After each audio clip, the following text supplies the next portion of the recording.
Welcome to Oklahoma Memo, the podcast. I'm the founder and curator of Oklahoma Memo, Ryan Welton. Oklahoma Memo is basically a local news recap. It's a newsletter that hits your inbox at 7 a.m. Monday through Friday, and now it's going to even be on Saturday. A Saturday edition that includes my good friend Grant Hermes of the Make It Make Sense with Grant Hermes podcast.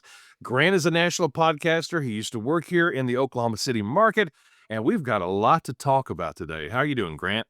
I am good. I am tired. It has been a very eventful, 72 hours. So it's been the hell of a week, man. Well, there is this thing called the Friday news dump. Those of us in journalism know this.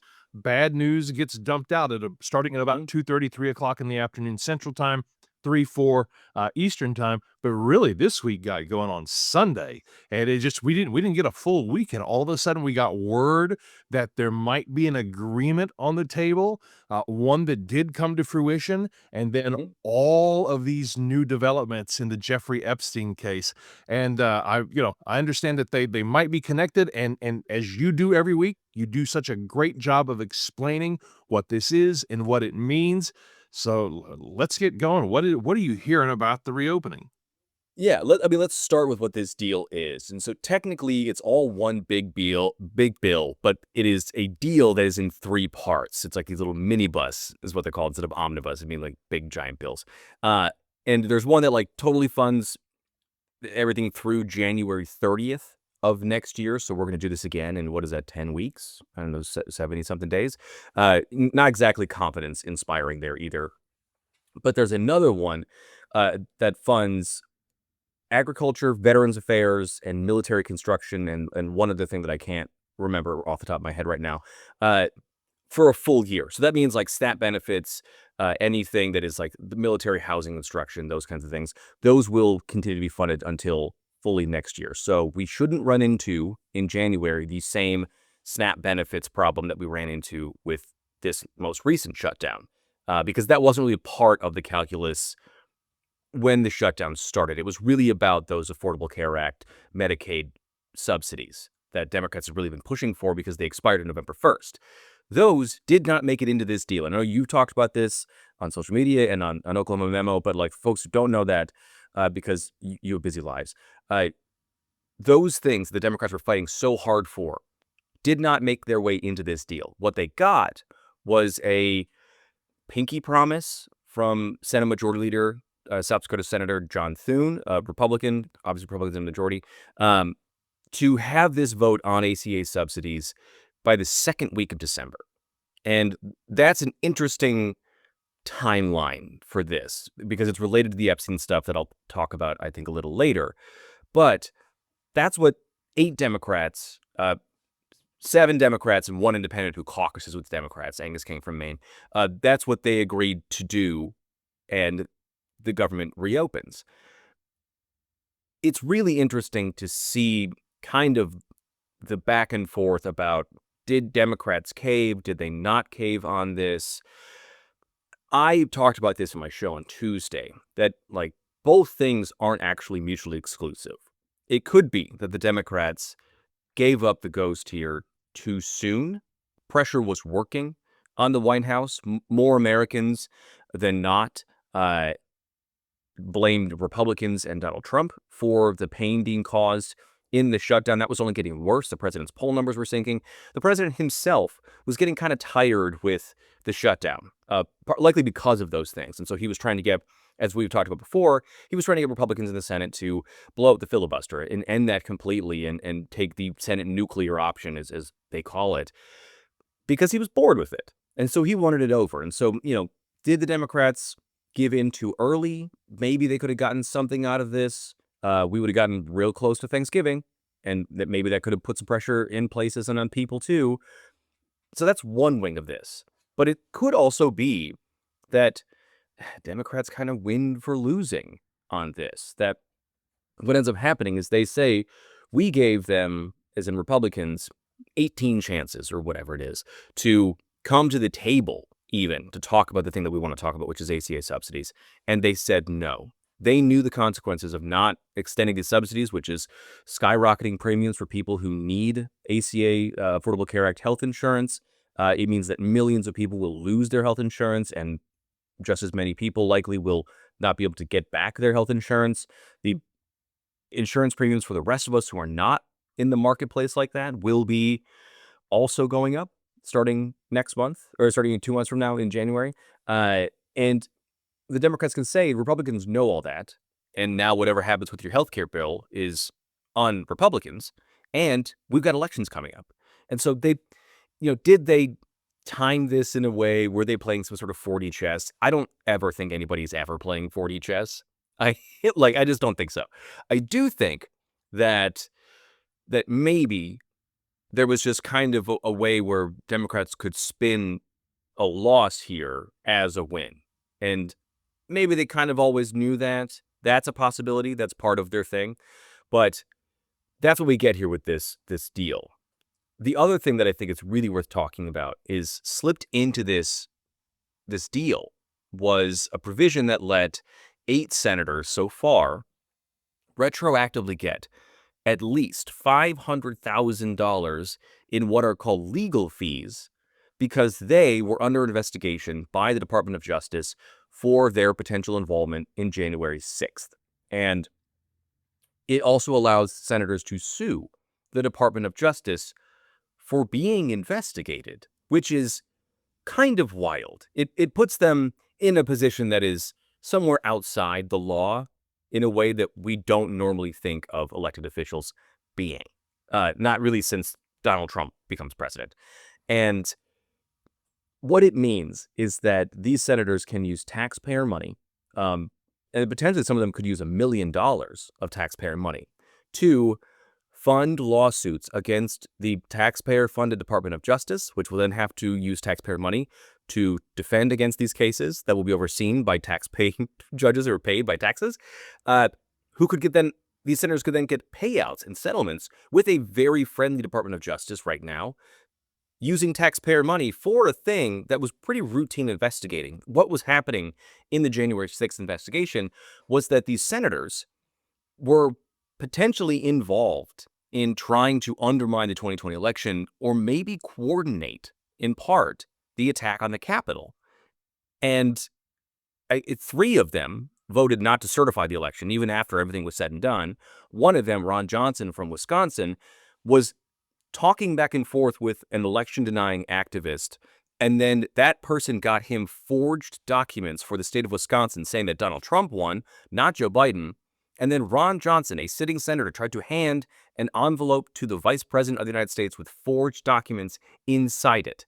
And I have to say here, too, well, for legal reasons, that Johnson denies this. He says he didn't know it was in an envelope, which maybe that's true. But also, what are you doing as a sitting senator just handing a random envelope to the vice president of the United States? That's an aside here.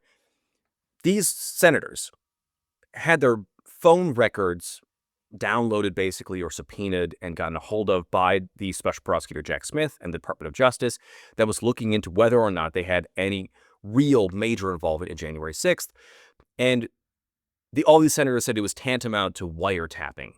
And that's not what happened here. There was not spying. It was pretty run-of-the-mill investigating for who these senators called, as in phone numbers, how long those calls last, date and time, and then location in certain contexts. So it's pretty normal stuff, but they want to sue. And that was slipped in here at the last second. It was brokered by John Thune, the Republican majority leader, and worked out with Chuck Schumer, the minority leader. So it's in a way that Chuck Schumer has voted, not to reopen the government in this deal because he said it was a raw deal, knew that it was going to pass, and then also allowed this thing to be in this deal. And that is an amount of self-dealing from the Senate that I cannot remember being so naked like that. I mean, you can see it in the text. It's not like they're hiding stock trades or whatever behind brokers. Like they wrote it out in ink and printed it off. It feels like it's the government fighting against itself. And when I think about all of the political arguments that happen between Democrats and Republicans about tax increases, tax cuts, anytime you're spending money that doesn't actually benefit or go toward the people? Isn't it just a tax increase? So this is a $500,000 per senator involved here tax increase, because we ultimately pay the bill for all of this. Right. And you're talking about, too, a party that has been nonstop since Trump started running for office again in 2024, 2023, really. They've been nonstop talking about waste, fraud, and abuse. They set up a whole department, not department, about it at the beginning of the presidency. James Lankford from Oklahoma does a federal fumbles report every year about waste, fraud, and abuse in the government. And I have not seen him say a single thing about this deal yet. And that could just be because it didn't come across my radar, but I'm pretty plugged in. And for him to not say something is shocking to me. Not that he's... Yeah, he might be taking the baton from the late Dr. Tom Coburn, who used to do that also. But there was an interesting article that I just saw from Newsweek. Is President Trump losing his grip on MAGA? So, I mean, do you think that we're going to start to see more and more? We're going to segue into the conversation about Jeffrey Epstein. I do want to get your take on what happens now. I listened to one of your episodes this week about it's not that simple to just reopen the government. But if President Trump is losing his grip on MAGA, I think we're going to have a lot more of these micro arguments happening. Yeah, I think so, too. And I want to talk about that when we get to the Epstein stuff here in a second, because that's baked into all of this. But when it does come to the sort of news you can use portion here, the White House has said that they want everything in the government to be back open by the middle of next week. We're talking the 19th. And it's a pretty quick spin up to get people back to work, to get people who thought they were fired to come back into work. Checks will start going out this weekend. It'll start with General Services Administration, which is basically maintenance for buildings. They do a lot more than that, but think of it like that. And then the Office of Personnel Management, which is also kind of like HR. Again, they do a lot more than that, but think of it that way. Starting there, which is a good place to start if you're trying to reopen let's say the government is an office building. You're trying to restart an office, good place to start with those two. And then sort of out from there, we get different levels of when, in timelines of when these checks will go out. Department of Defense goes out, I believe it's on Sunday. Social Security will go out Monday, and then Transportation as well, which is the FAA. Those payment checks to furloughed workers will go out Monday. Some larger other agencies like state will also happen over the weekend, and then that will hopefully then spin out by the middle of the week. Now, there will be hiccups. Agriculture is also one that will happen this weekend. I think that one's on Sunday. That's SNAP benefits. And it's just, the United States is massive. It's like starting a giant diesel engine that's been cold for 43 days. It's going to take a little bit to get things back up and running. And it was always the problem with the shutdown was always going to be the back end of this thing. And the longer a shutdown lasts, it's not just more expensive on the front end, but it's more costly on the back end in terms of time. And so that's what we're going to run into here. Likely, by the week of Thanksgiving, things will be smooth. And that's great, especially if you're trying to travel.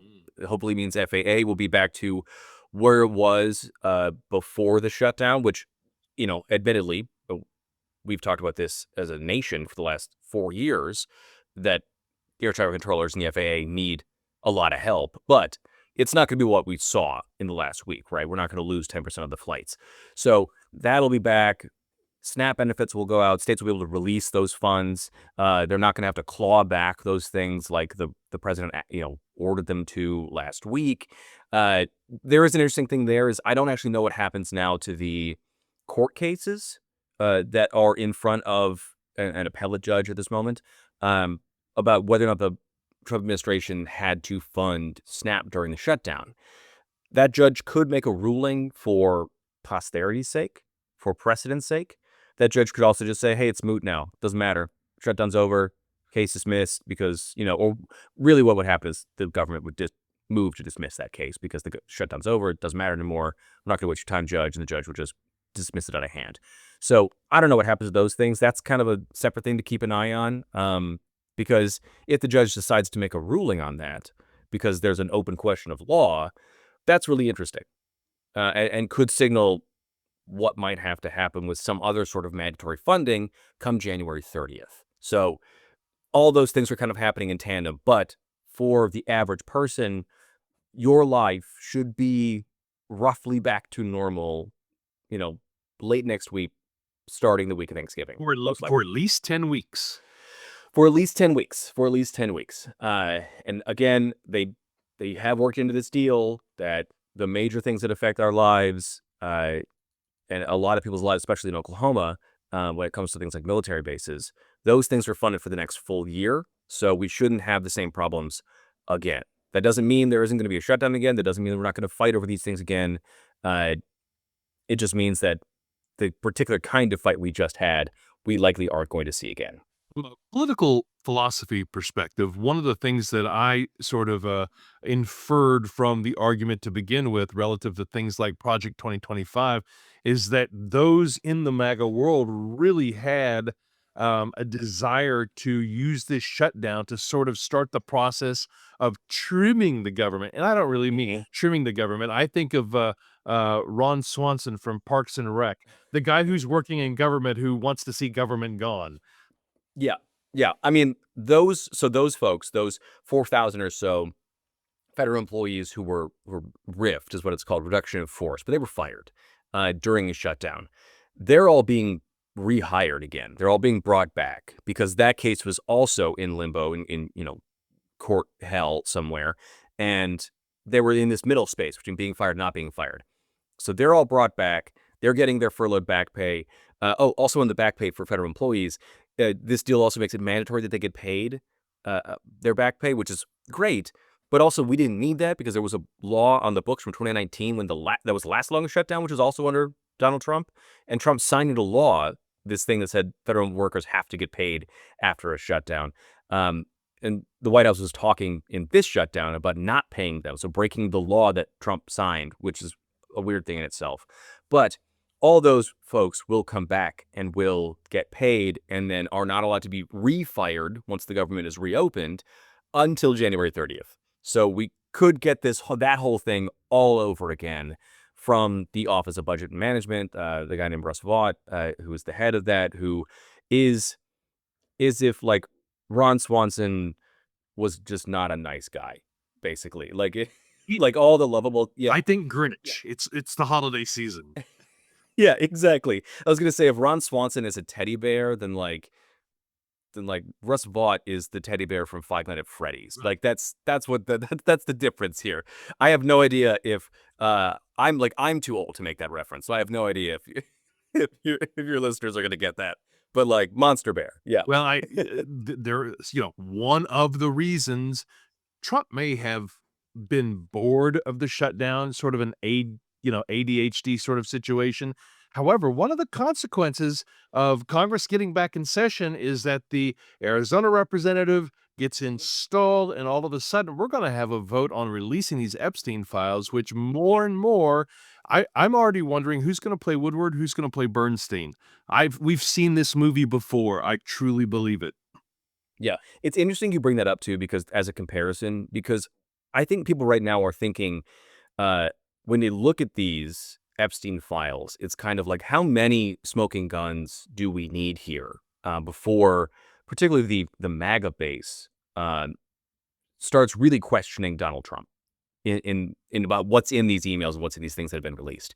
And the Nixon comparison is really interesting because Nixon took more than 2 years from the start of when Watergate happened to when he resigned, was more than 2 years. And it was like 2 years and 3 months, I think. Definitely more than 2 years. Anyway, like we're not even close to that yet. So that's how long things take in government. Things, good or bad, take a long time to work their way through the system. And so just to put that in perspective a little bit, so the Woodward and Bernstein, example is kind of on the nose. So what happens in the House is the House has to come back to vote to pass the Senate bill, which also on the Senate bill and the self-dealing thing, the House is going to try to repeal that thing where the senators gave themselves $500,000 apiece. We'll see if that actually happens. What happens now is there are 218 signatures on a discharge petition to get Mike Johnson, the Speaker of the House, to bring a vote to the floor to vote to get the DOJ to release the Epstein files. I know it sounds complicated, and it doesn't get simpler from there. So that is going to go through. There is a 7-day, what's called a ripening period after all the signatures get on the discharge petition. That happened a couple days ago. After that, that's when a member of the House can say that they want this brought to the floor. Mike Johnson then has 2 legislative days to get that on the calendar. So technically, there are somewhere between 9 to 10 days, really 10 days, before a vote could happen. Mike Johnson seems to be skipping that process and just wants this to happen by the middle of next week, which is also interesting given the timeline for everything else. But he could still decide to take the full 10 days, working days, which are not the same as business days or days of the week. The legislative calendar is different. So we will see what happens there. And right now, the president is in full panic mode and is trying to get certain members of the Republican Party to not vote to release the files. At first, it was to not sign the petition, and then once that was sort of a horse that had been let out of the barn already, because that was kind of baked in, it's now more about getting these members to switch their vote when the vote comes to the floor. And he landed this week so far on 2 specific members of Congress, Lauren Boebert from Colorado and Nancy Mace from South Carolina. And it's really important to point out that this administration, which the president is a person who has been held liable for sexual assault twice now, in his cabinet has several members who have been credibly accused of sexual assault or creating environments that were allowing of sexual assault. He nearly nominated, or did nominate, a man who has been credibly accused of sexually assaulting minors to be his attorney general before that was withdrawn. And he chose to put pressure on Boebert and Mace, who are both assault survivors themselves. I don't know if that was part of the equation, but it is a really weird choice to try to get these 2 women in particular to try to flip on other survivors. What could be part of the calculus in being really generous about this thing is Nancy Mace is running for governor in South Carolina, and help from the president, money from the party that the president controls in a gubernatorial race in South Carolina would be kind of helpful. And Nancy Mace is sort of losing support right now, like broadly speaking. I don't know the actual polls in South Carolina. Lauren Boebert is not running for a different seat, but there is a pretty crowded governor's race in Colorado right now, and there is a Senate race in Colorado, and the deadline to file for these races doesn't happen until January. So she could still potentially flip her vote. It seems like definitely Mace is not going to be doing that. She posted online that she would never betray other survivors. In a pretty, frankly, moving post online about her experience with multiple instances of assault and what appeared to be, stints of homelessness and real poverty. And like, it's harrowing. And I've known her story for a long time. She's been public about it. And it is harrowing and worth reading. Boebert said, "Thank you for the meeting." And I don't know really what that means. She said other things were discussed, but it wasn't just over the phone. The president got together Pam Bondi, the Deputy Attorney General Todd Blanche, who used to be his former personal attorney, and the FBI Director Kash Patel, and whisked them all into the Situation Room in the White House. This is hearkening visions of West Wing. Did they bring in Fitzwallace? Like, right? Seriously, it's Nancy and Fitz, right? It's it's like, and for those of you who don't really know a bunch about the Situation Room, other than like the really famous photo of Obama and Hillary Clinton when they killed Osama bin Laden, when the SEALs did, the Situation Room is the most secure room above ground in the White House. It is more secure than the Oval Office. It is built in a way in which recordings cannot be taken in that room, and which is important that they decided this was the room that they were going to negotiate with Boebert over. It is a place for the most sensitive and most urgent emergencies we have, and for decisions to be made on those things. And this is the room that the president decided that he needed to address the Epstein files. And this, not even the files themselves, because we didn't get the emails yet. It was just to talk about the vote on releasing what the Department of Justice has on the Epstein files. And it is a full panic from the White House over this. I mean, and just this morning, because we talked about this beforehand, before we started recording, the president did put out on Truth Social today, after kind of having not been on social media very much in the last 48 hours or so.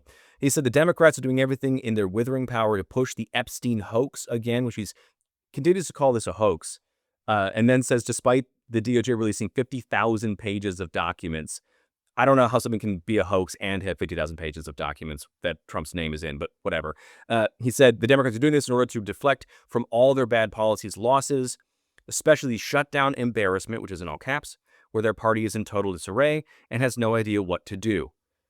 Honestly, the Democrats are pretty divided right now. That's not bad. And it says some weak Republicans have fallen into their clutches because they are soft and foolish. That is a direct shot at the people like Mace, and says Epstein was a Democrat. He is the Democrats' problem, not the Republicans' problem, with an exclamation point. It says ask Bill Clinton, Reid Hoffman, and Larry Summers about Epstein. They all know about him. Don't waste your time with Trump. I have a country to run. So this is kind of how he's been responding to this entire thing overall, is that it's a hoax, but if it is real, it's the Democrats that are involved in this thing, and don't bother looking at me. And he hasn't been accused of anything criminally at this point, but neither was Richard Nixon in 1972. It was all about the cover-up. There is a special kind of misogyny that I think is happening here in asking Boebert and Mace and assuming that you can flip them, not even taking into account that they were victims, they're survivors, and just assuming that, he can flip them. I'd seen online indications that Boebert basically gave him the hand, said, not happening. And I would be surprised if Mace did. Yeah, I mean, Mace absolutely said no. Boebert seemed to waffle, but we don't know what was said in the Situation Room. And I, in a twist of irony, which is kind of her job, Caroline Leavitt said yesterday, 2 days ago, in the press briefing. I don't know, all my days blur together this week. It was so busy. She basically said, doesn't it show transparency for the White House that they were willing to brief a member of Congress on this when they asked, which is not what happened. Trump personally called Boebert. She didn't ask for the meeting. And then they went the least transparent room the White House has to do this thing. So no, it doesn't inspire transparency here, or doesn't belay that. So yeah. But then this week, even after that, the House Democrats released 3 pretty explosive emails from the Epstein estate, and that was shortly followed by more than 20,000 documents that were released from the Epstein estate by the Republicans on the Oversight Committee, which I have a piece coming out today on the Make It Make Sense Substack that is basically, I read, as far as I can tell, all of these documents. I went through all of them. It took me several days and many hours because I'm only one dude. But and I pulled out the stuff that's there. And it's not good. It's really, really bad. Just how close Epstein and Trump were, for how long they were. Some of this stuff was known and has been hinted about and has been said by people who were in those circles for a long time. But it's more than just these guys were close friends and all the gross stuff we kind of already know. It's really how intertwined their lives were. How much time Trump spent around Epstein for the better part of a decade, if not a little more than a decade. How long he was in contact with Epstein after they said they had their supposed falling out. How in-depth Epstein was involved in the first Trump administration, in talking to people around Donald Trump, in advising people who were around Donald Trump on PR moves. He was involved in Justice Brett Kavanaugh's confirmation hearing in ways that they could undermine Brett Kavanaugh's accuser of sexual assault. It, I don't know what happens next here. But like it certainly needs to be asked about whether the president was compromised during his first term, given how much Epstein knew. And it really needs to be asked now as well, is the president still compromised, given that Ghislaine Maxwell is still alive and is in a, club-fed, cushy prison in Texas now, where she was sort of surprisingly unscheduled moved to that was terrible grammar, I'm sorry, but like, moved from Florida to this place after giving what would be like a really, I don't know, it stopped short of praising the president, but like she talked to Todd Blanche, the deputy AG, about Donald Trump and like said some very nice things about the president, knowing all the things that Jeffrey Epstein knows too and is talking about in these emails. When you asked earlier, like, is the MAGA base cracking here? I don't know. Consistently, though, the Epstein issue has been the thing that has peeled away MAGA voters from Donald Trump. It is peeled them away, and some of them have started saying, that Donald Trump isn't MAGA. MAGA is its own thing, which is really interesting. I don't know if that's going to last. I don't know if, when push comes to shove in, let's say, the midterms, when we get, really tribal and really partisan, if those people are going to, throw some of that by the wayside and like, maybe we'll take care of our own house, but let's not let Democrats win. I don't know. But there are a lot of people tripping over themselves right now to try to make these emails seem like they're lesser than they are. And they just aren't. They are a big deal, and we should treat them as a big deal for the presidency, for the truth seeking of the survivors, probably first and foremost, and then for the salacious details about Donald Trump taking pictures with naked women or women in bikinis or whatever, right? Like that's the hierarchy we should treat this. Completely agree. And there is the morality of this. But when you were the president of the United States, I remember my boss at Ed Griffin. I don't know if you ever got to meet Chuck Malden very much, but he used to, used to talk about journalists needing to be above reproach, like preachers. Not that you have to be perfect. However, when you're leading the free world, you cannot even be potentially compromised. It renders you useless. And that's the thing. So if folks aren't out there, they're saying, you know what, I'm not into morality. Boys will be boys. Let them do whatever they're going to do. That's wrong when you are the leader of one of the geopolitical powers on the planet.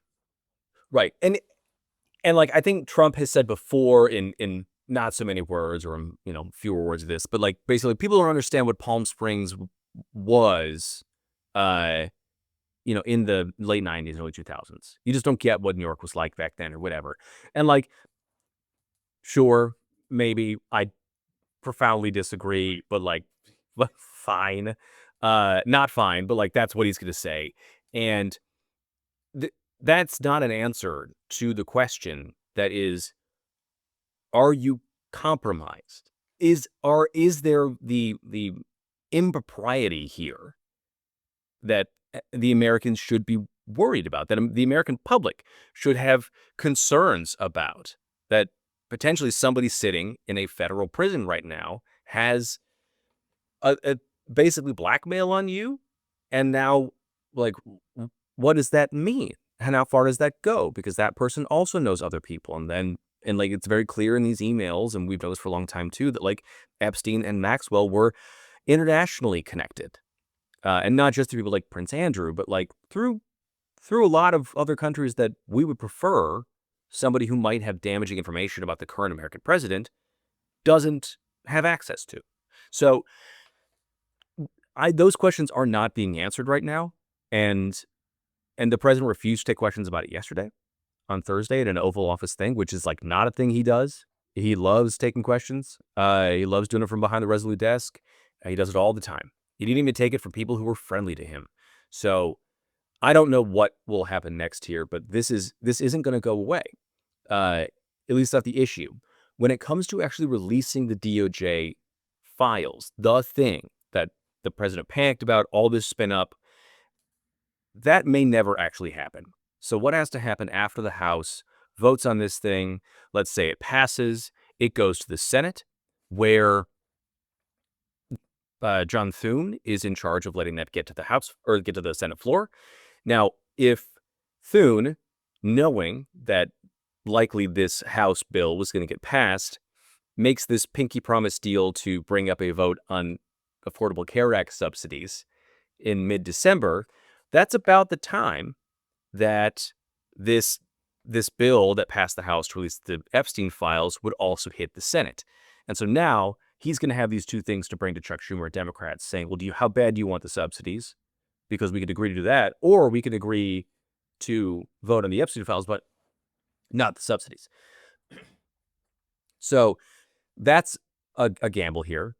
If that passes the Senate, which is a big if, it goes to the president's desk. He's not going to sign that. It's vetoed right away. And then it has to get overturned by 2/3 vote in Congress, which is also a heavy lift.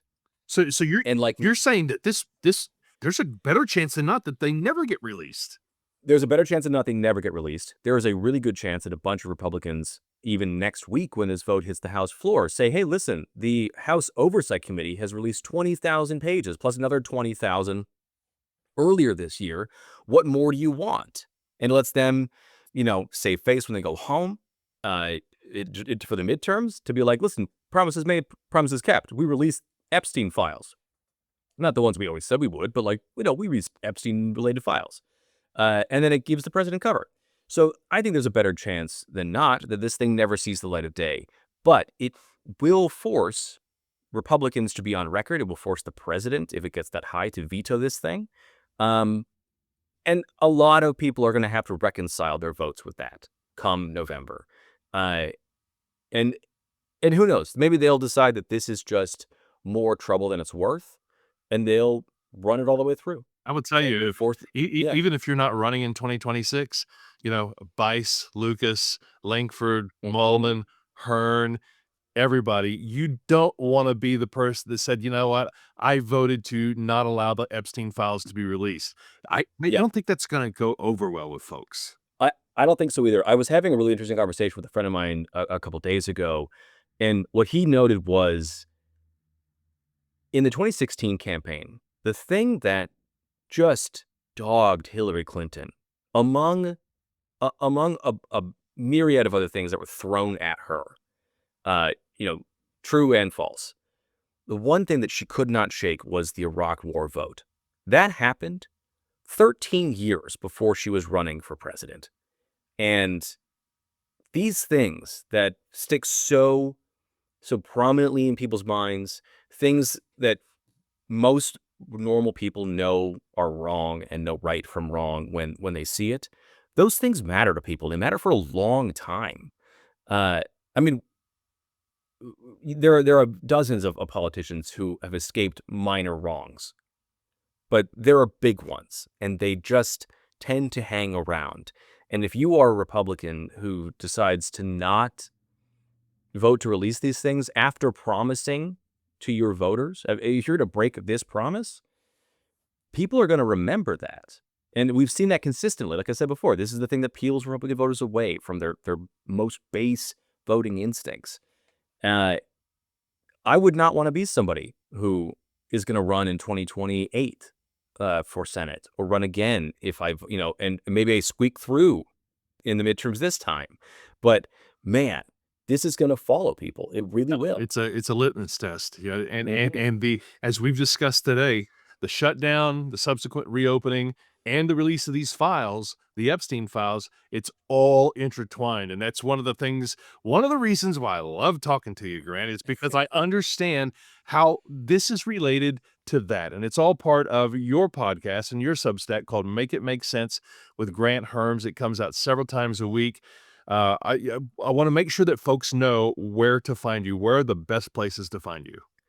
I am everywhere that you get your podcast. So Apple, Spotify, iHeart, any of those places. Look up Make It Make Sense with Grant Hermes. You can search MIMS too, MIMS. That's the shorthand that I use for it. And that usually actually brings you right to the page. The picture's a little dumpster fire, little red dumpster fire looking guy, because that's how things feel right now. I'm also on YouTube by the same name, Make It Make Sense with Grant Hermes, where you can watch the episodes there so you can see the actual sources I'm using, the stuff I'm talking about, the clips that I use. I think it really kind of enhances, your understanding of what I'm talking about. And then the Substack is the same thing, Make It Make Sense, where I've got a bunch of bonus content up there. I do weekly original reporting and analysis. So if you like the stuff that I'm saying here with Ryan, it's all that same stuff. It's more investigative reporting. It's more laying these things out. Earlier this week, I had one about why the president is fighting the tariffs so hard right now to keep them. And it has nothing to do with actual money. So I'm going to leave that there as like the cliffhanger teaser. That's an episode that I haven't gotten to, but I will tell you, I have become so entrenched in terms of my routine of listening to make it make sense that the things that you were saying have become part of my vernacular. And I feel like a songwriter who is accidentally lifting things that you're saying because I heard it from you, which is No, the best of us steal, man. That's how this works. it's emulation, the most sincere form of flattery. And it's folks, if you're not looking at, reading, listening to, watching, people don't necessarily watch YouTube, they'll listen to it. So you pull up the YouTube, and you just listen to it. It's a great way to catch up. And I will include this interview in the first ever Saturday edition of the Oklahoma Memo. It'll sort of be like a weekend reader, if you will, that'll have a lot of the conversations. You'll see Make It Make Sense pop up more and more in the Oklahoma Memo as we go, because understanding what's happening at a national level is really important to educate and to inform us of what's happening at an Oklahoma level. So Grant Hermes, thank you so much for being with us here each week. Thank you as always, man, really. And if you're not subscribed yet to Oklahoma Memo, you have a chance to do that right now. It's free. It will always be free at oklahomamemo.com. Until next week, for Grant, I'm Ryan. We'll talk to you later.